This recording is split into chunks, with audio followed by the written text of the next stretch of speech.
अस्सलाम वालेकुम स्टूडेंट्स। आज मैं आपको एक्सरसाइज नंबर 1.1 करवाऊंगी। एक्सरसाइज नंबर 1.1 में हमारे पास 3 क्वेश्चन हैं। क्वेश्चन नंबर 1 हमारे पास है find order of the following matrix. इस क्वेश्चन में हमने ऑर्डर फाइंड आउट करना है, किसी भी मैट्रिक्स का ऑर्डर फाइंड करना है। हमने अपनी पिछली वीडियो में ऑर्डर को डिस्कस किया था कि ऑर्डर किस तरीके से फाइंड किया जा सकता है। ऑर्डर में हमने बताना होता है कि एक मैट्रिक्स में हमारे पास कितनी रोज़ और कितने कॉलम हैं। फॉर एग्ज़ाम्पल यहाँ पे हमारे पास एक्सरसाइज का क्वेश्चन नंबर 1 है 2a इज़ इक्वल्स टू 2 - 5 3 6। इस मैट्रिक्स का हमने ऑर्डर बताना है। तो सबसे पहले ऑर्डर को फाइंड करने के लिए हमने देखना है कि इस मैट्रिक्स के अंदर कितनी रोज़ और कितने कॉलम्स हैं। रोज़ हमारे पास हॉरिजॉन्टल पाथ में होती हैं, तो यहाँ पर 2 और 3 हॉरिजॉन्टल पाथ में दे आर रो। ये भी हॉरिजॉन्टल पार्ट में है, तो ये भी हमारे पास रो है। तो इसका मतलब हुआ कि इसके अंदर नंबर ऑफ़ रोज़ कितनी है 2। अब हमने देखना है कि इसमें कॉलम की कितनी। तो यहाँ पर इस मैट्रिक्स में आपको कॉलम नज़र आ रहे हैं। कितने कॉलम है 1 और 2।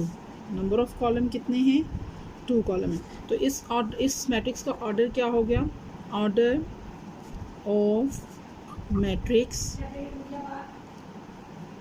Is equals to 2/2। 2 रोज़ और 2 ही कॉलम है। यहाँ पर मैं आपको इसके बारे में एक छोटी सी इन्फॉर्मेशन दूंगी कि वो आपने हमेशा ऑर्डर ऑफ मैट्रिक्स लिखने के लिए सबसे पहले नंबर ऑफ़ रो को लिखना है और उसके बाद नंबर ऑफ़ कॉलम को लिखना है। इसी तरह मैं क्वेश्चन नंबर 1 का सेकंड पार्ट सॉल्व कर लेती हूँ। Data E is equals to A B C D E F। इस मैट्रिक्स में हमारे पास नंबर ऑफ़ रोज़ कितनी है 1 2 3। कितनी नंबर ऑफ़ रो हैं 3। अब हम कॉलम को देख लेते हैं। तो कॉलम कितने हैं 1 और 2। कितने कॉलम हैं 2। इस तरह इसका ऑर्डर क्या होगा, order of matrix is equals 3/2। इस क्वेश्चन इसके बाद क्वेश्चन नंबर 2 को डिस्कस करेंगे। क्वेश्चन नंबर 2 में हमने फाइंड करना है which of the following matrices are equal. इस क्वेश्चन का मतलब ये है कि आपके पास कौन से मैट्रिसेस आपस में इक्वल हैं। अब इक्वल मैट्रिक्स किस तरह होंगे, हमने सपोज कर लिया कि मेरे पास 2 मैट्रिक्स है। एक है A is equals to A B C D and B is equals to A B C D। यहाँ पर ये मेरे पास 2 मैट्रिक्स हैं और हमेशा 2 मैट्रिक्स ही को हम इक्वल डिस्कस करेंगे। इनके लिए 2 पॉइंट्स हैं। नंबर 1 पॉइंट है इन दोनों के ऑर्डर सेम होने चाहिए और नंबर 2 इन दोनों की क्रॉसपॉन्डिंग इंट्रीज सेम होनी चाहिए।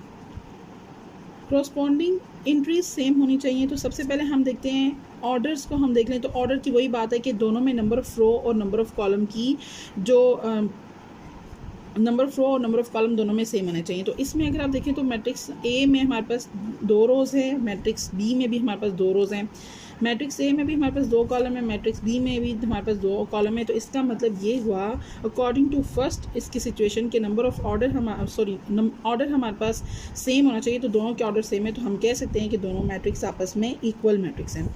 अब अगर हम नेक्स्ट पॉइंट की बात करें तो नेक्स्ट पॉइंट में हमारे पास आता है कि क्रॉसपॉन्डिंग इंट्रीज दोनों के सेम होनी चाहिए। क्रॉसपॉन्डिंग इंट्रीज का मतलब है कि जो नंबर ए मैट्रिक्स की फर्स्ट इंट्री है ए, तो बी मैट्रिक्स की भी फर्स्ट इंट्री ए ही होनी चाहिए।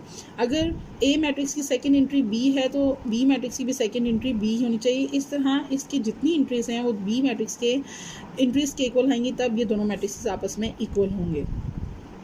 होप्स हो कि आपको इक्वल मैट्रिक्स की भी समझ आ गई होगी। अब इसी तरीके से हमने एक्सरसाइज क्वेश्चन देखने हैं। एक्सरसाइज में मेरे पास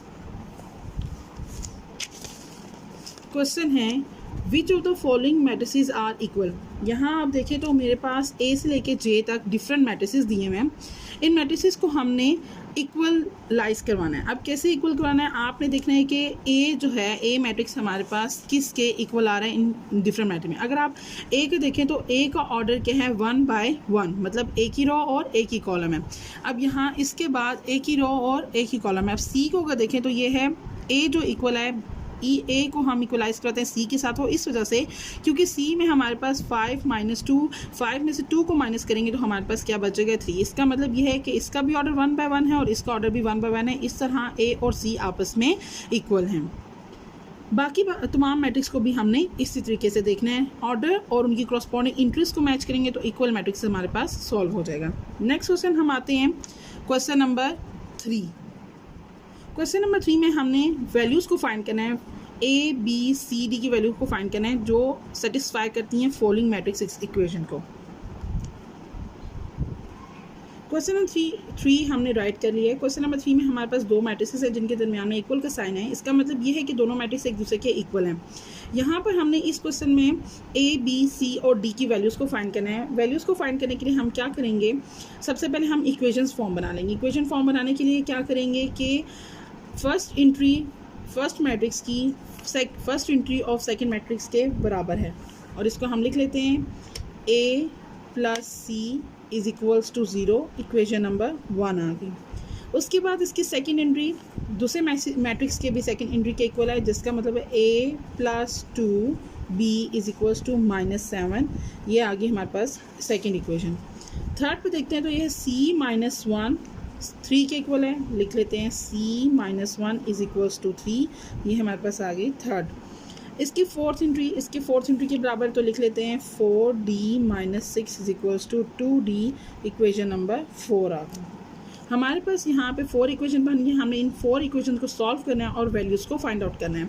अगर मैं इक्वेशन नंबर 1 देखूँ तो इक्वेशन नंबर 1 में मेरे पास a और c दो वेरिएबल्स, इनको हम सॉल्व आउट नहीं कर सकते। ना ही मेरे पास a की वैल्यू है, ना ही मेरे पास c की वैल्यू है, इसलिए मैं इक्वेशन सॉल्व नहीं कर सकती। इक्वेशन नंबर 2 को देखती हूँ तो यहाँ पे मेरे पास a की वैल्यू, a और b की वैल्यूज़ को पुट करना है, ना ही मेरे पास a की वैल्यू ना ही b की, तो इसका मतलब है मैं इक्वेशन भी सॉल्व नहीं कर सकती। इक्वेशन नंबर 3 की तरफ आते हैं तो वो है c - 1 = 3। c - 1 = 3 को हम सॉल्व कर सकते हैं क्योंकि इसमें सिर्फ और सिर्फ a की वेरिएबल है जो है c। इक्वेशंस को राइट करने के बाद हमने आप इक्वेशन को सॉल्व करना है। तो सबसे पहले हम इक्वेशन नंबर 3 लिखते हैं जिसमें हमारे पास है c - 1 = 3। यहाँ से हम c की वैल्यू को फाइंड आउट करेंगे। c की वैल्यू को फाइंड आउट करने के लिए क्या, ये ना तो c में से हम c को ना ही हम -1 में से माइनस कर सकते हैं, ना ही 1 को c में से माइनस कर सकते हैं। c = 3, ये -1 यहाँ हो रहा है, इक्वेशन के राइट साइड पे जाएगा तो +1 में चेंज हो जाएगा। c = +3 में 1 प्लस करेंगे तो आ जाएगा 4। c की वैल्यू फाइंड आउट कर लिए। उसके बाद हमने क्या करना है, अब c की वैल्यू को पुट कर देना है। Put value of c in equation 1। Equation 1 हमारे पास है a + c = 0। यहाँ हम c की वैल्यू को पुट करते हैं। c की वैल्यू क्या है, 4 = 0। ये 4 हमारे पास c की वैल्यू जो मैंने इक्वेशन नंबर 3 में 3 को सॉल्व करके फाइंड आउट किया। a + 4 = 0। इसी तरह ना ही a में 4 प्लस हो सकता है और ना ही 4 में a प्लस हो सकता है, तो इसको हम मूवमेंट करवाएंगे 0 - 4। a = -4। यहाँ ये प्लस हो रहा है, इक्वेशन की राइट साइड पे जाएगा तो ये माइनस हो जाएगा। a = -4। अब इसी तरह हमने a की वैल्यू को पुट करना है। Put the value of a in equation 2। Equation 2 क्या है आपके पास, इक्वेशन 2 है a + 2b = -7। a + 2b = -7। अब यहाँ पर हमारे पास a की वैल्यू को पुट करना है तो a की वैल्यू है -4 + 2b = -7। ये यहाँ माइनस हो रहा है, इक्वेशन के राइट साइड पे मूव कराएंगे तो ये प्लस में चेंज हो जाएगा। 2b = -3। अब हमने यहाँ b की वैल्यू फाइंड करनी है। आप देख सकते हैं कि b के साथ 2 लिखा हुआ है, हमने यहाँ से इस 2 को ख़त्म करना है। वो कैसे ख़त्म करेंगे कि आपस में मल्टीप्लाई हो रहा है, 2 इसके साथ मल्टीप्लाई हो रहा है। जब यहाँ से इसको रिमूव करवाएंगे, इक्वेशन की राइट साइड पे लेकर आएंगे तो इसके साथ क्या हो जाएगा, डिवाइड। b = -3 / 2।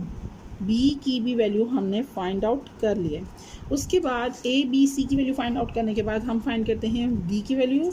तो कैसे करेंगे, फ्रॉम इक्वेशन 4 हमारे पास एक इक्वेशन बची है, वो है 4d minus 6 is equals to 2d।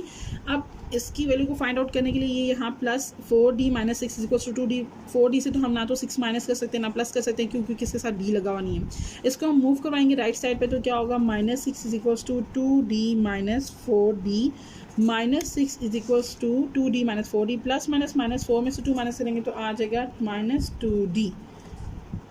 Okay इसके बाद दोनों अब इस जैसे हमने इक्वेशन नंबर 2 को सॉल्व किया, इसी तरह इसको भी सॉल्व करना है कि यहाँ हमने इसको 2 को यहाँ से रिमूव करवाना है। तो 2 यहाँ मल्टीप्लाई हो रहा है, इक्वल के जब लेफ्ट साइड पे आ जाएगा तो क्या हो जाएगा, डिवाइड हो जाएगा, minus with negative sign, minus minus कितनी हो जाएगा, 2 1 ज़ा 2, 2 3 ज़ा 6। हमारे पास डी की वैल्यू आ गई है 3। इस क्वेश्चन में हमने ए बी सी और डी की वैल्यू को फाइंड करना था और हमने वो फाइंड आउट कर लिए। Thank you.